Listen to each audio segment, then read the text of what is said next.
حضرت ابو ذر غفاری رضی اللہ تعالی عنہ سے مروی ہے کہ مجھے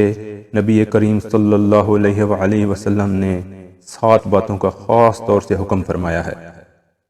مجھے آپ صلی اللہ علیہ وآلہ وسلم نے حکم فرمایا مساکین اور غربا سے محبت رکھنے اور ان سے قریب رہنے کا، اور آپ صلی اللہ علیہ وآلہ وسلم نے حکم فرمایا کہ دنیا میں ان لوگوں پر نظر رکھوں جو مجھ سے نچلے درجے کے ہیں،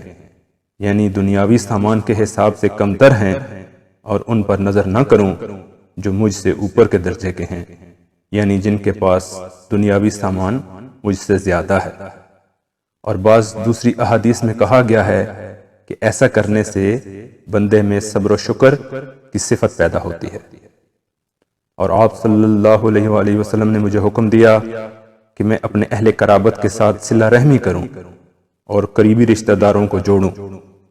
یعنی ان کے ساتھ وہ معاملہ اور حسن سلوک کرتا رہوں جو اپنے عزیزوں اور قریبی رشتہ داروں کے ساتھ کرنا چاہیے، اگرچہ وہ میرے ساتھ ایسا نہ کریں۔ اور آپ صلی اللہ علیہ وآلہ وسلم نے مجھے حکم دیا کہ کسی آدمی سے کوئی چیز نہ مانگوں، یعنی اپنی ہر حاجت کے لیے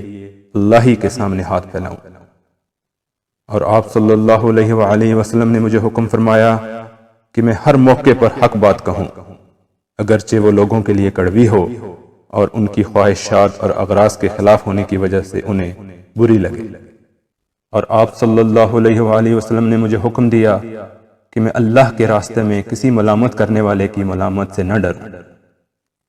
یعنی دنیا والے اگرچہ مجھے برا کہیں لیکن میں وہی کہوں اور وہی کروں جو اللہ کا حکم ہو اور جس سے اللہ راضی ہو،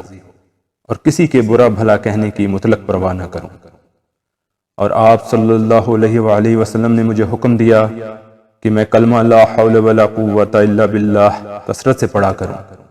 کیونکہ یہ سب باتیں اس خزانے کے قیمتی جواہرات ہیں جو عرش الہی کے نیچے ہے، اور جن کو اللہ ہی جن بندوں کو چاہتا ہے عطا فرماتا ہے، کسی اور کی وہاں تک دسترس نہیں۔